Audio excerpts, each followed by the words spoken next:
Greetings. I made a couple of videos about this machine and I see that some people struggle with the milk frothing process, so I decided to make this video and try to help visualize it, hopefully making it easier to understand. The most common mistakes are to make too big bubbles or just heating the milk with little foam. We need to find the happy medium.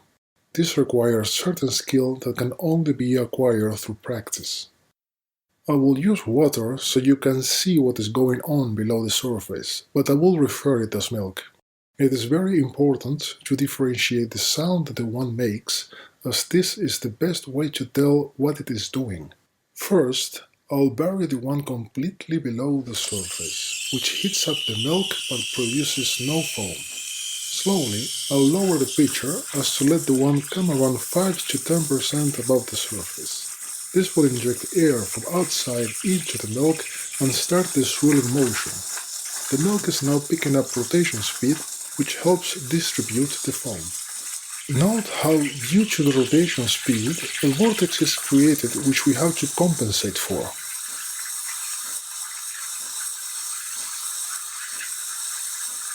Note how the tip of the wand is still mostly below the surface. This is key to prevent big bubbles from forming.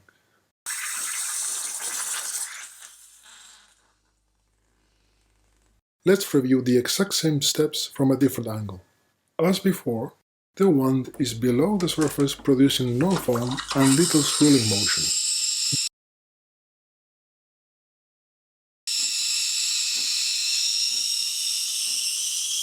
Now the wand is just kissing the surface, letting air in and increasing the swirling speed.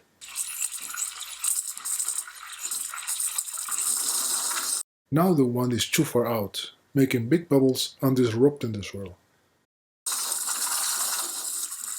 Now the wand is back into the proper position.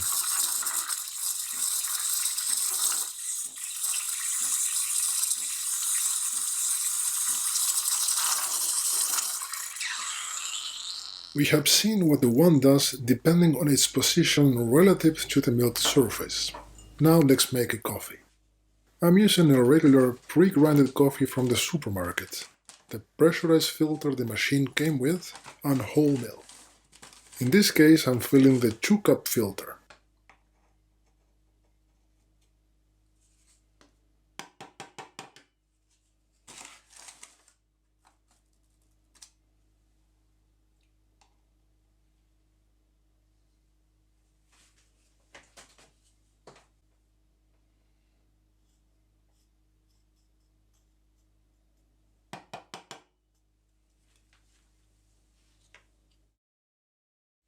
It is not necessary to tamp, but I like to do it just to prevent coffee from touching the shower screen.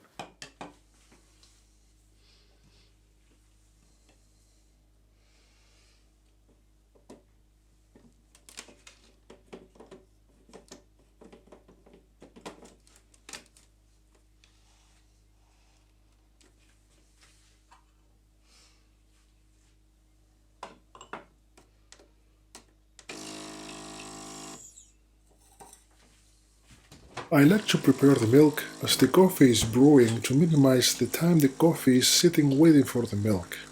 In this case I'm using 4 ounces of milk, as this is what will fill my cup and most importantly it is to my taste.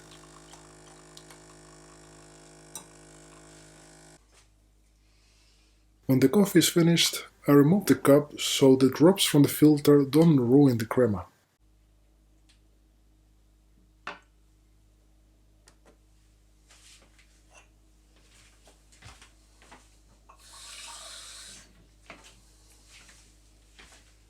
Before frothing the milk, I purge residual water in the wand into a small cup with water in it to prevent splattering. Now it's time to froth the milk.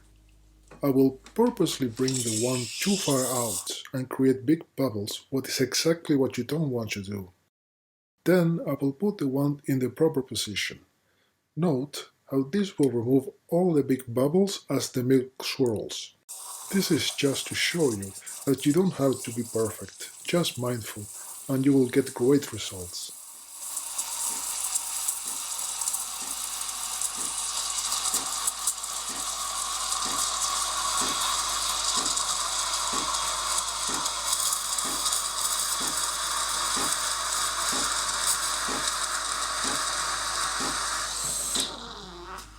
See how all the big bubbles are gone.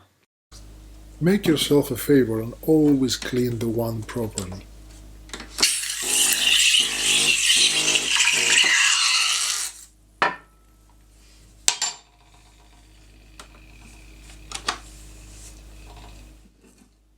Lightly tapping the milk will eliminate any residual bubble, and swirling will help mix the milk from the bottom and the foam on top.